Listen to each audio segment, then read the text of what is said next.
आज हम शांति बात करें।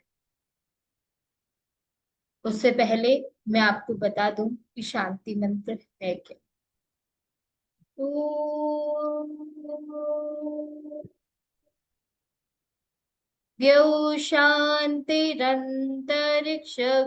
शान्ति पृथिवी शान्तिरापः शान्तिरोषधयः शान्तिः वनस्पतयः शान्तिर्विश्वे देवा शान्ति ब्रह्म शान्ति सर्वं शान्ति शान्तिरेव शान्ति सामा शान्तिरेधि। ओम शांति शांति शांति। आज हम इस मंत्र के अर्थ को समझने का प्रयास करेंगे। हम समझेंगे कि क्यों हमारे वेदों में या जिस भी वैदिक धर्मशास्त्र को हम देखते हैं या सनातन परंपरा के किसी भी धर्म को देखते हैं, तो उसमें जब मंत्रों की बात की जाती है, जब मंत्रों का पाठ किया जाता है, तो उसके अंत में क्यों हम 3 बार शांति ही शांति ही शांति ही ऐसा कहकर उसको समाप्त करते हैं। इसके अर्थ को हम समझने का प्रयास करें। यह मंत्र हमारी यजुर्वेद संहिता के अध्याय 36 के मंत्र 17 से लिया गया है। अध्याय 36 का मंत्र 17 है ओम देव शांतिरंतरिक्षकम, जिसे वैदिक यज्ञों के अंत में या दैनिक यज्ञों के अंत में जब शांति पाठ होता है, उसके माध्यम से उसकी निर्विघ्न समापन की शुभता को धन्यवाद देते हुए, ईश्वर से प्रार्थना करते हुए ऐसे मंत्र का पाठ करते हैं। तो इस मंत्र में कहा क्या गया, क्यों हम शांति ही शांति ही शांति ही, पहले हम इसको समझने का प्रयास करते हैं कि क्यों हम 3 बार शांति शांति शांति बोलते हैं हर मंत्र के अंत में। हम 3 बार शांति ही शांति ही शांति ही इसलिए बोलते हैं क्योंकि उसमें हम 3 प्रकार की बाधाओं के नाश की प्रार्थना ईश्वर से करते हैं, जो कि मैंने आपको पूर्व सत्र में भी बताई थी। 3 प्रकार की बाधाएं हमारे जीवन में उत्पन्न हो जाती हैं, आदि दैविक, आदि भौतिक और आध्यात्मिक। इसके बारे में हम पूर्व में भी चर्चा कर चुके हैं, इस बारे में हम पुनः चर्चा कर रहे हैं, क्योंकि हमें ये समझना है कि हम 3 बार शांति ही शांति शांति ऐसा क्यों उच्चारण करते हैं, क्यों 2 बार नहीं करते, क्यों 1 बार नहीं करते, क्यों 5 बार नहीं करते, क्यों 3 बार ही करने का विधान ऋषियों ने इसमें किया है। तो जब हम सर्वप्रथम शांति ही बोलते हैं, 3 शांति में जब हम पहली शांति का उच्चारण करते हैं, तो हम ईश्वर से उसमें आदि दैविक दुखों से दूर रहने की प्रार्थना करते हैं।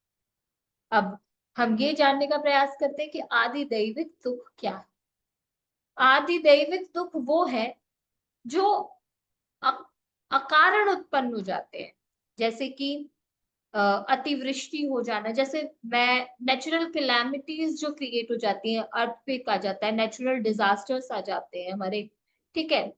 इस प्रकार के आदि दैविक दुखों का भोग हम लोग करते हैं, जो कि जब हम प्रकृति का हनन करते हैं, जब हम पॉल्यूशन क्रिएट करते हैं, जब हम ऐसी कोई भी एक्टिविटी करते हैं जिससे हमारी प्रकृति को हानि पहुंचती है, हमारी प्रकृति हार्म होती है, तो उससे हम आदि दैविक दुखों को उत्पन्न करते हैं अपने जीवन, जिसके कारण क्या होता है, प्रकृति में भयंकर परिवर्तन आता है और उसके माध्यम से भूकंप, ज्वालामुखी या फिर क्या कहते हैं, बाढ़ इत्यादि की समस्याएं उत्पन्न होती है। वो क्यों उत्पन्न होती है, वो हमारी ही भूल का परिणाम है, हमारी ही गलत क्रियाओं का परिणाम है, जिसका भोग हम करते हैं।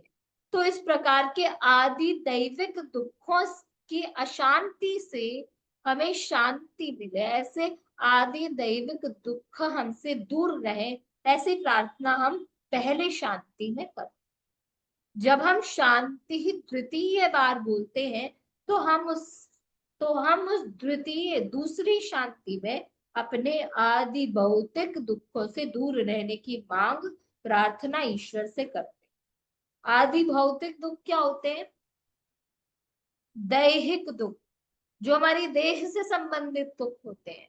हम रोगी हो जाते हैं, नौकरी इत्यादि में बाधा उत्पन्न होती है, ठीक है, हम रोग से ग्रस्त हो जाते हैं, या फिर हम भुखमरी के शिकार हो जाए, ठीक है, या फिर हम किसी भी दैहिक दुख के जब शिकार होते हैं तो अब हम आदि भौतिक दुखों के शिकार हो जाते हैं, आदि भौतिक अशांति के ग्रास बन जाते हैं। आदि भौतिक अशांति क्या?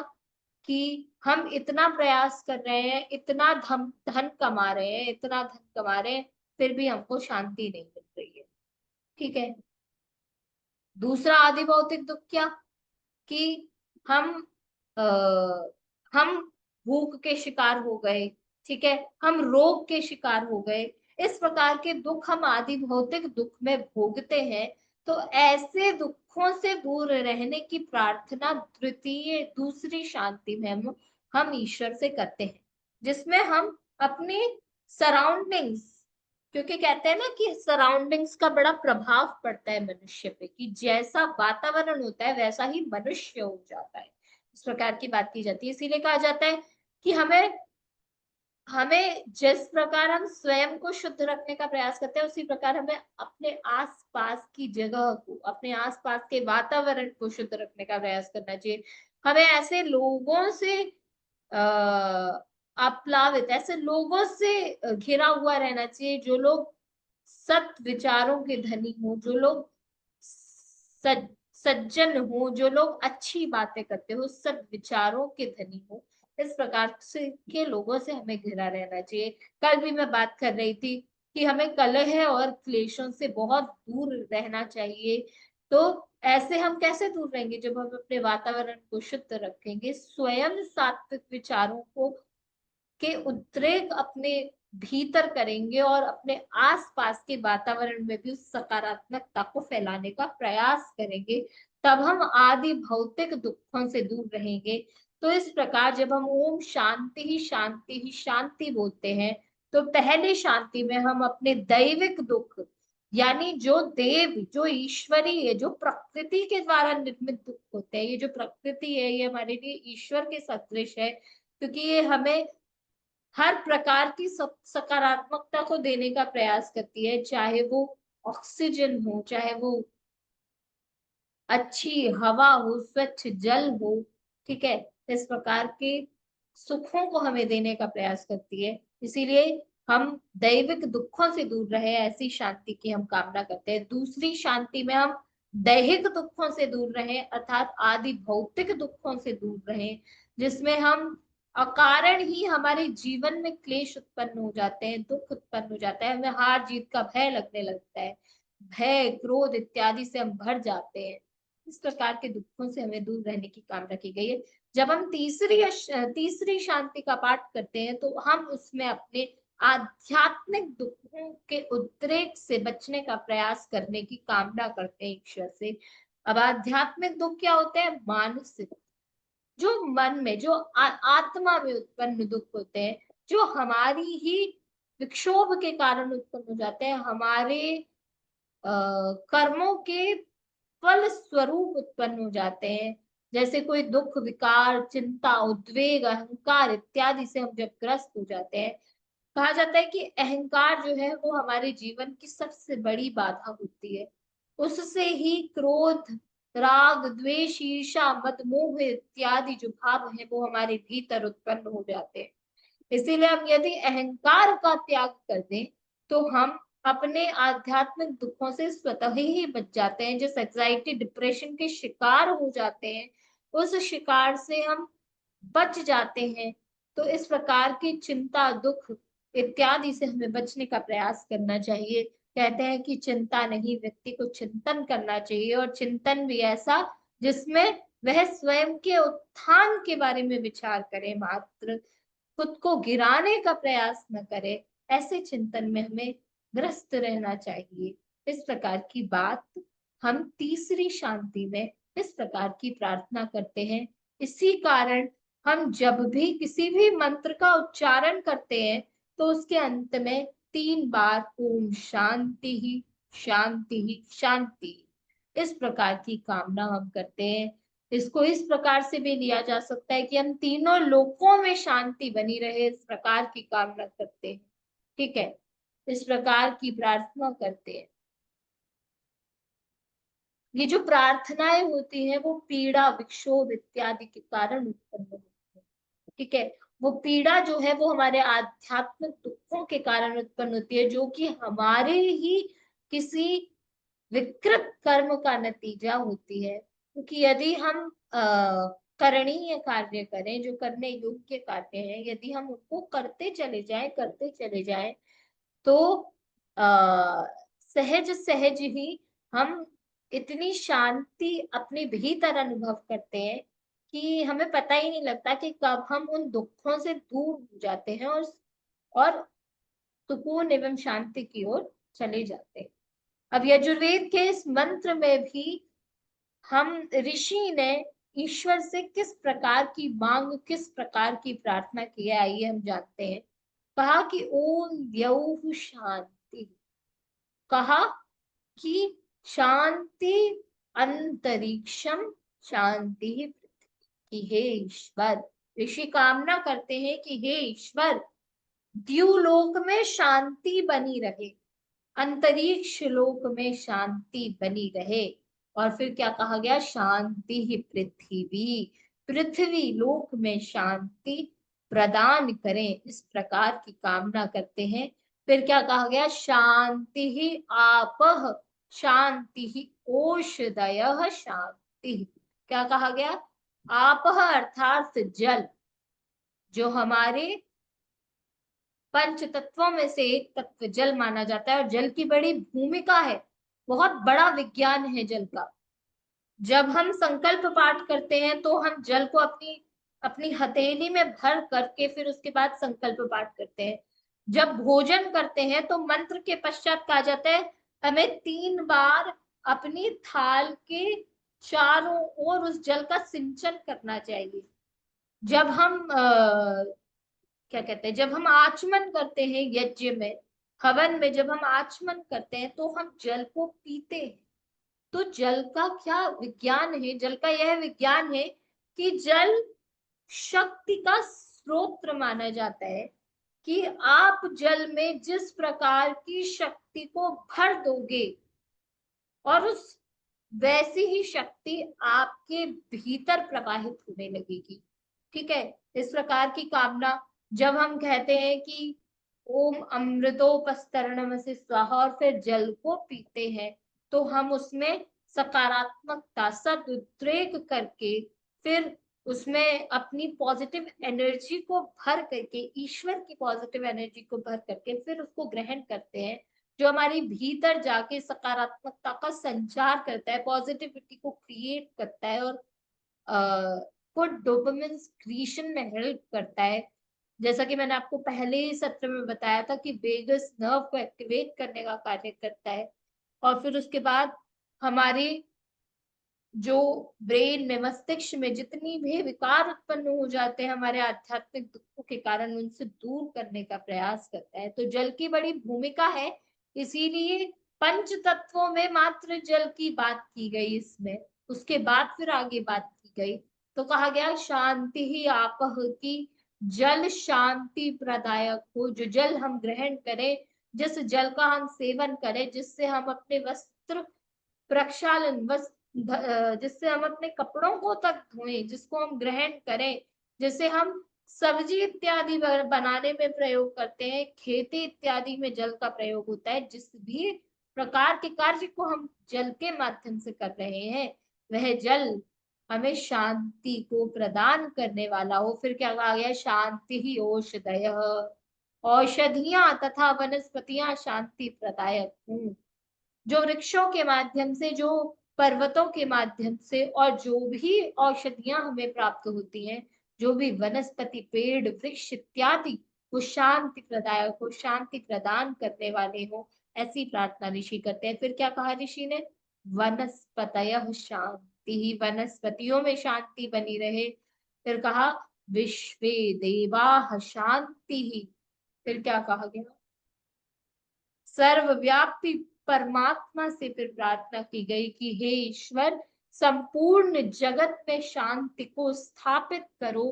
क्योंकि हम जब पंच कोशों की भी बात करते हैं तो उसमें जो अंतिम कोश है, जो पंचम कोश है, वो आनंदमय कोश बताया गया। वो आनंदमय कोश जो है, उसमें जो आनंद है वो परमानंद की बात की गई है। वो परम आनंद जो है वो शांति से प्राप्त होता है। वो और वो जो शांति है वो जब हम इन तीनों प्रकारों के दुखों को उत्पन्न करने वाले कर्मों से जब बचने का प्रयास करते हैं, जब हम ऐसे कर्मों को नहीं करते हैं, तब हम ऐसे 3 प्रकार के कर्मों से दूर रहते हैं। इस प्रकार की कामना की गई। फिर कहा ईश्वर से कि विश्वे देवाः शांति, की हे देव, हे परमात्मा, इस विश्व, इस संपूर्ण जगत में शांति को स्थापित करो। फिर ब्रह्म शांति। फिर क्या कहा कि और यह लौकिक शांति मुझे आत्मिक शांति का प्रसाद दे। इस प्रकार की प्रार्थना की गई कि सर्वम शांति, सब जगह शांति को स्थापित करो। शांतिरेव शांति सा मां शांति रे थी, कि हे ईश्वर, जिस लौकिक शांति को पहले तीनों लोकों में शांति की बात की गई, फिर जल, औषधि, वनस्पति इत्यादि में शांति को स्थापित करने की बात ईश्वर से की। प्रार्थना ईश्वर से ऋषि कर रहे हैं। फिर कहा कि संपूर्ण जगत में, संपूर्ण लोक में शांति को स्थापित करो, और जिस लोक में आप जिस शांति को स्थापित कर रहे हो, उस शांति को प्रसाद के रूप में मेरे आत्मा में भी भरो, मेरे आत्मा को भी प्रदान करो। ऐसी प्रार्थना करते हैं। जो शांति मुझे प्राप्त हो वह सभी को प्राप्त हो, ऐसी कामना इस मंत्र में हम करते हैं। कितना सुंदर मंत्र है, जो सब जगह, जो मात्र अपने कल्याण की कामना नहीं कर रहा, ऋषि ने समस्त लोकों में कल्याण की, शांति की कामना की। कि कहा गया कि आत्मिक शांति, कहते हैं कि जिसे आध्यात्मिक शांति मिल जाती है, वो इंसान आदि भौतिक और आदि दैविक शांतियों से स्वतः ही दूर, जिसे अशांतियों से स्वतः ही दूर हो जाता है। क्योंकि आध्यात्मिक शांति ही मात्र एक ऐसा माध्यम है जिससे हम स्वयं, हमारी आत्मा परमात्मा की ओर प्रेरित होती है, परमात्मा की ओर गमन करती है। क्योंकि हम बाहर कितनी भी शांति को क्रिएट कर लें, बाहर हम बहुत पॉजिटिव वाइब्रेशंस क्रिएट कर दें, बहुत अच्छा वातावरण क्रिएट कर लें, बहुत अच्छे लोगों से हम घिरे हुए हैं, लेकिन जब हमारे अंदर अशांति फैली हुई है, जब हम आंतरिक रूप से अशांति का ग्रास है, तो हम किसी भी प्रकार से कोशिश कर लें, बाह्य शांति हमें शांति प्रदान नहीं कर दे पाएगी, शांति प्रदान नहीं कर पाएगी। इसीलिए आध्यात्मिक दुखों से बचने की बात ऋषि ने अंत में करते हुए भी सबसे महत्वपूर्ण आध्यात्मिक शांति को माना, क्योंकि आध्यात्मिक शांति ही ईश्वर प्राप्ति का एकमात्र माध्यम है। ऐसी बात हमसे की गई। इसीलिए हम 3 बार शांति ही शांति शांति ही ऐसा पाठ अपने मंत्र में करते हैं, और ऐसा पाठ अपने मंत्र में किया जाना चाहिए। जब हम अष्टांग योग की बात भी करते हैं, यम, नियम, आसन, प्राणायाम, प्रत्याहार, धारणा, ध्यान, समाधि, मैं आरंभ से ही आप लोगों से ध्यान के विषय में चर्चा कर रही थी कि ध्यान हमारे जीवन में क्यों इतना महत्वपूर्ण स्थान रखता है। क्योंकि समाधि तो संन्यास का विषय लोग मानते हैं, लेकिन ध्यान प्रत्येक आत्मा का विषय है। ध्यान प्रत्येक आत्मा को करना चाहिए, लेकिन ये समझना चाहिए कि हम जब तक यम, नियम, आसन, प्राणायाम, प्रत्याहार, धारणा को फॉलो नहीं करेंगे, जब तक हम उनका पालन नहीं करेंगे, तब तक हम ध्यान की अवस्था में नहीं पहुंच पाएंगे। और ध्यान को नहीं समझ पाएंगे। हम कितना भी प्रयास कर ले, कमर गर्दन सीधी करके बैठ जाएं, हम ध्यान की अवस्था में नहीं जा पाएंगे। यदि हम यम नियम आसन प्राणायाम प्रत्याहार धारणा ध्यान समाधि का पालन नहीं करेंगे। जब हम अष्टांग योगों के मंत्रों की बात भी करते हैं, तो उन मंत्रों के अंत में भी 3 बार शांति ही शांति शांति ही जप का विधान किया गया, जिसमें हम बार बार ईश्वर से कामना करते हैं स्व कल्याण के लिए। जब हम यम का पालन करते हैं तो हम कहते हैं वंदे गुरुणाम चरणारविंदे, कि हे गुरु, मैं आपके चरणों में अपना वंदन समर्पित करता हूँ। फिर कहते हैं संदर्शित स्वात्म सुखावबोधि, कि जिन्होंने अपने भीतर के सुख का ज्ञान कराया। ऐसी बात हम नियम में करते हैं कि जो ईश्वर जिस प्रकार के शांति से भरा हुआ है, ऐसी ही शांति से, ऐसे ही सुख से मैं भरी रहूं। फिर निश्रेय से जांग लिकाय माने, फिर कहा कि जो मुक्ति के मार्ग पर चलने वाले वैद्य के समान हो। ऐसी बात हम आसन में करते हैं। फिर उसके बाद संसार हाला हल मोह शांति है, कि ये जो संसार है ये विष के समान है, और इसमें जो मोह है वो अशांति का कारण है।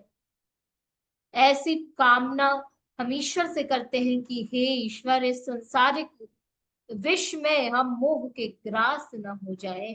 फिर क्या बोला, आबाहु पुरुषाकाराय पुरुषाकारम, क्या बोला कि हे ईश्वर, जिनकी आकृति हाथों तक मनुष्य के समान है। फिर क्या बोला, शंख चक्रासी धारिणम, जो शंख और चक्र और तलवार को धारण किए हुए है, ऐसा हमारा सुंदर ईश्वर का सगुण ब्रह्म का स्वरूप है। फिर क्या बोला, सहस्र शीर्ष श्वेतम, जिनके 1000 फन है, 1000 श्वेत वर्ण है, प्रकार की बात की। प्रणमामि पतंजलिम, मैं पतंजलि को प्रणाम करता हूँ। इस प्रकार के श्लोक का, इस प्रकार के मंत्रों का हम पाठ अष्टांग योग में भी करते हैं। और फिर अंत में शांति ही शांति शांति, इस प्रकार की ईश्वर से कामना करते हैं, इस प्रकार की ईश्वर से प्रार्थना करते हैं। ऐसी बात हमने अपने इस मंत्र के माध्यम से करने का प्रयास किया।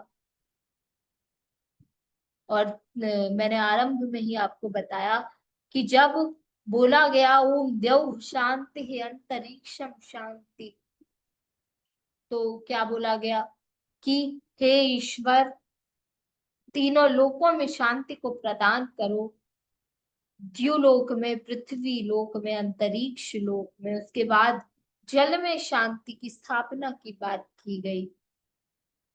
उसके बाद औषधि वनस्पति इत्यादि। शांति क्या है? शांति, शांति का अर्थ ही है सद्भाव, सकारात्मकता, कि हे ईश्वर, सब जगह सकारात्मकता को इस प्रकार फैला दीजिए कि यदि नकारात्मकता आने का प्रयास भी करे तो वो चौखट से ही बाहर की ओर लौट जाए।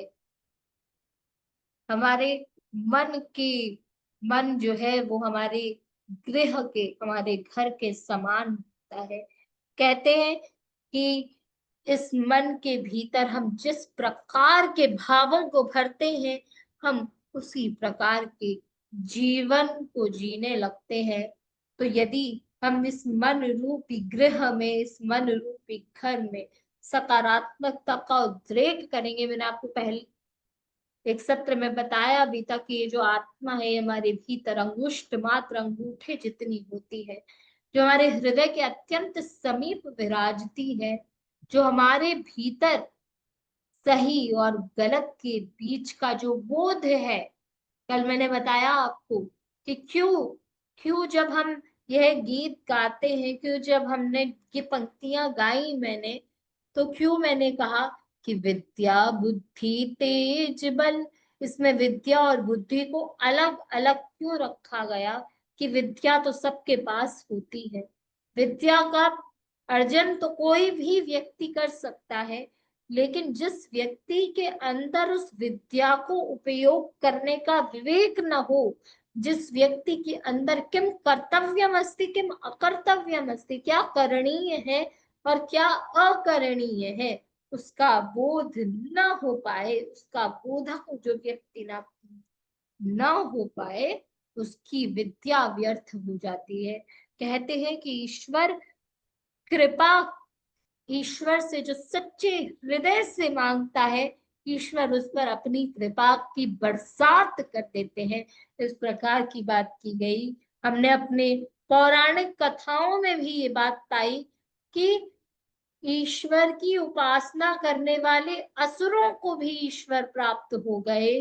तो यह आवश्यक नहीं है कि तो यह आवश्यक तो है कि हम अच्छे कर्मों को करें, सही करणीय किम कर्तव्यमस्ति, क्या करने योग्य है ऐसे कर्मों को करें, इस प्रकार की बात तो की गई। लेकिन साथ ही ये भी कह दिया गया कि यदि आपसे कोई भूल हो जाए तो प्रायश्चित करके, यदि आप ईश्वर से कामना व प्रार्थना करेंगे, यदि आप ईश्वर से सच्चे हृदय से उस कर्म के लिए क्षमा मांगेंगे, तो ईश्वर आपको अपनी कृपा अवश्य देंगे। कृपा का अर्थ क्या है? कर और पा, दो शब्दों से मिलकर कृपा शब्द बना है। कर और पा, जिसका अर्थ क्या है कि करता कोई और है और पाता कोई और है, कि करने वाला तो वो ईश्वर है, करता तो वो ईश्वर है और पाते हम हैं। इस प्रकार की महिमा है हमारे ईश्वर की कि आप कि उनकी कृपा सदैव उनके भक्तों पर बनी रहती है। और यदि कोई उनका भक्त ना भी हो और भूले भटके भी उनका नाम स्मरण कर ले, तो वो उन्हें प्राप्त हो जाए, ऐसी कामना हम अपने मंत्रों के माध्यम से करते हैं। इन मंत्रों की बड़ी महिमा है, बहुत बड़ी साइंस है, बहुत बड़ा विज्ञान है मंत्रों के पीछे।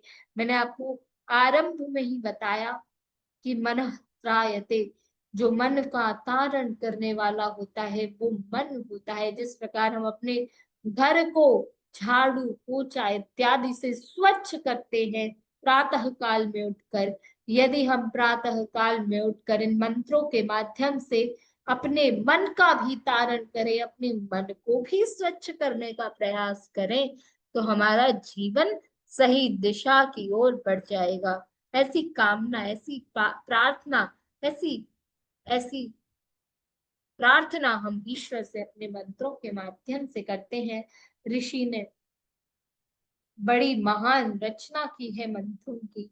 इन मंत्रों को हमें अवश्य समझना चाहिए। इन मंत्रों के अर्थों को समझ के, जप की विधि को समझकर हमें जप की ओर, ध्यान की ओर बढ़ना चाहिए। क्योंकि आज की इस तनावपूर्ण संस्कृति में संस्कृति तनावपूर्ण नहीं होती, यदा कदा संस्कार तनावपूर्ण हो जाते हैं व्यक्ति के। जब वो संस्कारों से च्युत होने लगता है, तो वो तनावपूर्ण जीवन को अपने लिए बना लेता है। तो हमें ऐसा प्रयास करना चाहिए कि हम तनाव से दूर रहें, हम स्वयं तनाव के ग्रास न हो जाए, न हम किसी को तनाव दें और ना कोई हमें तनाव दे। ऐसा ऐसा जीवन हमको जीना चाहिए। इस प्रकार की प्रार्थना हम मंत्रों के माध्यम से करते हैं। तो आज हमने समझा शांति मंत्र को, और इस शांति मंत्र के माध्यम से हमने अपने 10 दिवसीय 10 डेज के सेशन को भी समाप्त किया। ओम शांति ही शांति ही शांति ही, इसका अर्थ हमने समझा, इसके पीछे की साइंस को हमने जाना। इस प्रकार के इस प्रकार यदि हम निरंतर प्रत्येक दिन मंत्रों का पाठ करें, तो हम अपने जीवन में पाएंगे कि हमारा जीवन अच्छाई से भर गया है, हमारा जीवन अच्छे विचारों से भर गया है, और हम अच्छे जीवन, निष्काम भाव से जिस जीवन को जीते हैं, उसमें हम सकारात्मकता का उद्रेक स्वयं ही कर लेते हैं। उस दिन कोई कह भी रहा था कि हम मैं तो इतने अच्छे भाव से अपने कार्यों को करती हूँ कि मेरे घर में कोई भी आ जाए, मैं उसके प्रति सदा अच्छा व्यवहार ही रखती हूँ। तो ये निष्काम व्यवहार है। ऐसे व्यवहार से हमें व्यवहृत रहना चाहिए, ऐसे व्यवहार का हमें अनुकरण करना चाहिए। ऐसी बात इन मंत्रों में हमसे कही गई, की गई। अब यदि किसी का कोई प्रश्न